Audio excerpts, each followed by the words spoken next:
Now this next topic just absolutely just disgusts me to my core. This has to do with law, morality, and unfortunately, Texas.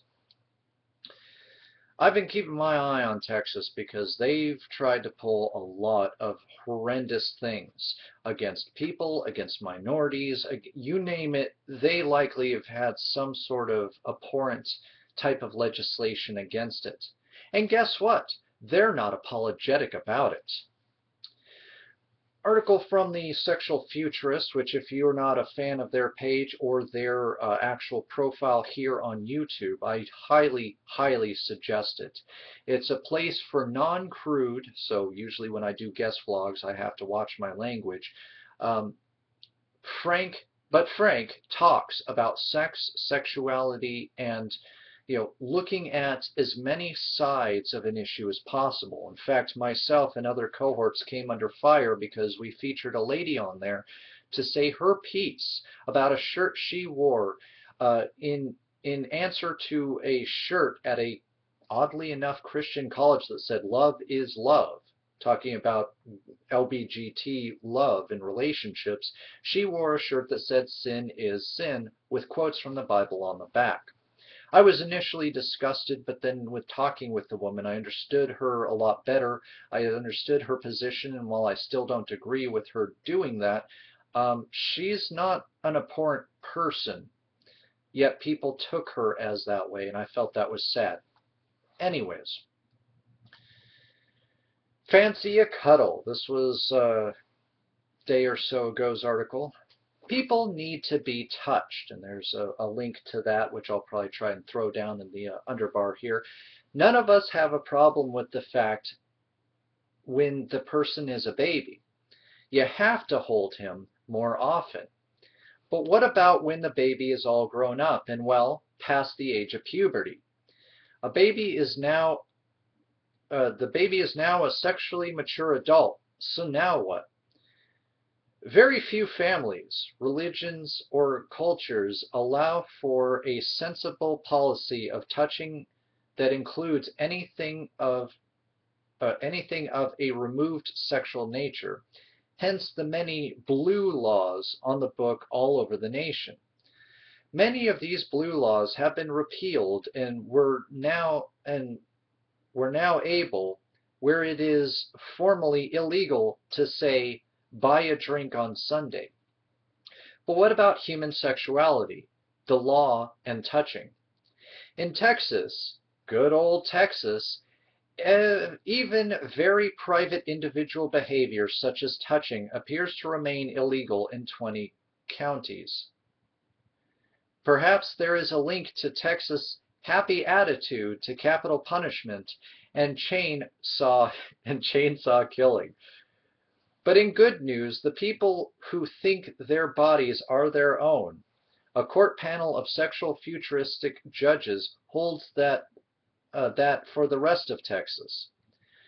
The majority opinion stated that, quote, the issue before us is whether the Texas statute impermissibly burdens the individual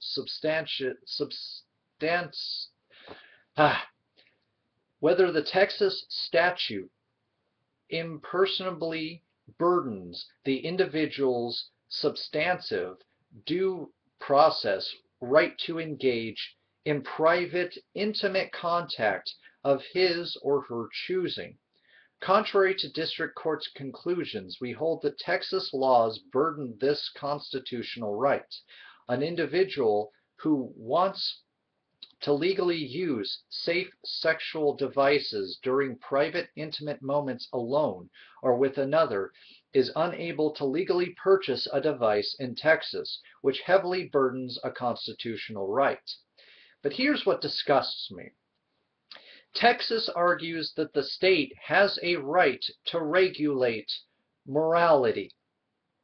The state has also argued in a brief that Texas has legitimate, morally based reasons for the laws, which include excuse me, discouraging prudent interest in autonomous sex, and the pursuit of sexual gratification unrelated to procreation. Did you get that? Do you see where my talks come from?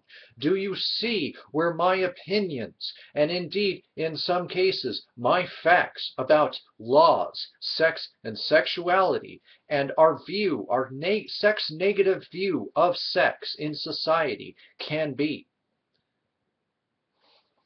Texas has literally come out to say that it has the right to regulate morality. Does that make sense to anybody out there? That they have the finger on the pulse of morality, and so forth, and therefore they, and they alone, get to legislate morality. You know, because they want the right. Nay, they want the protection, which is ironic considering that they're against protection, badum-ching,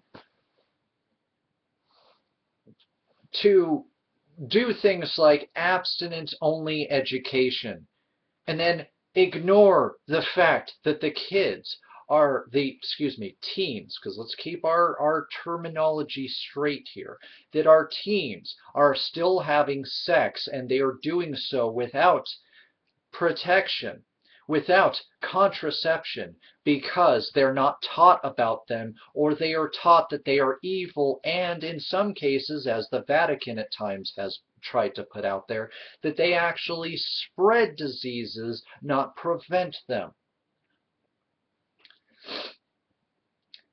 They want the right to push their kind of curriculums in these schools.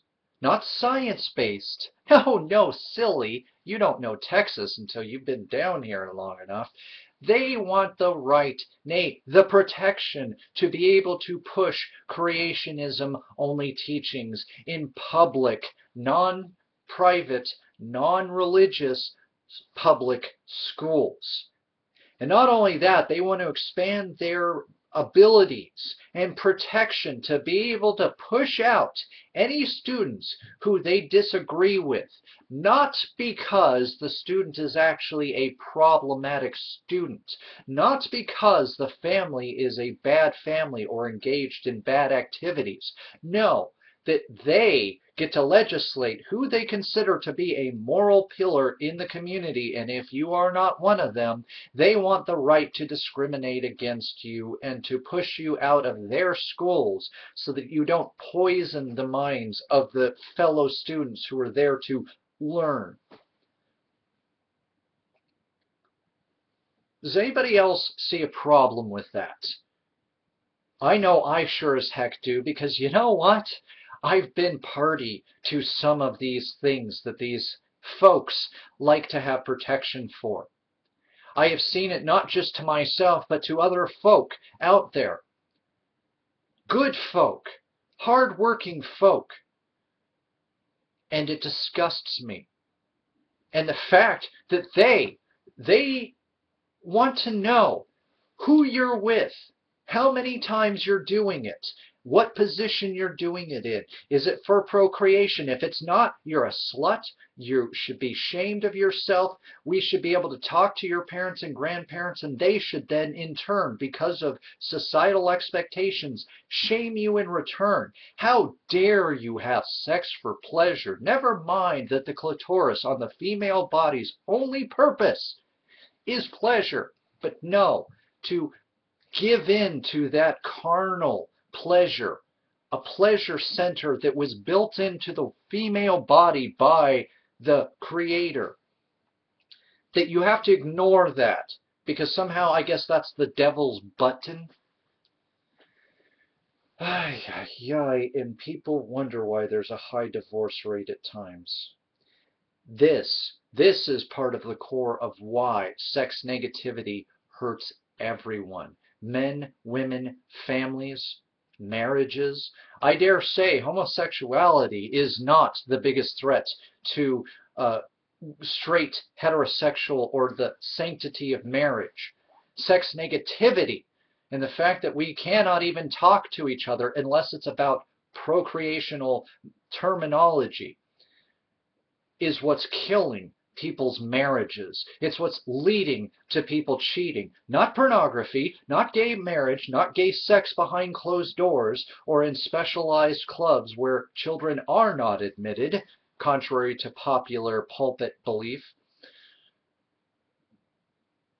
It's the fact that we are trying to legislate being able to be sexual human beings with one another.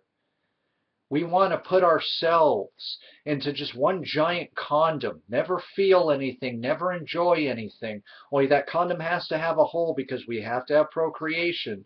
But everything else has to be a barrier. Everything else has to be from far away, or it's wrong, it's sinful, it's dirty. And you are upset about kids and how they will handle sex and sexuality.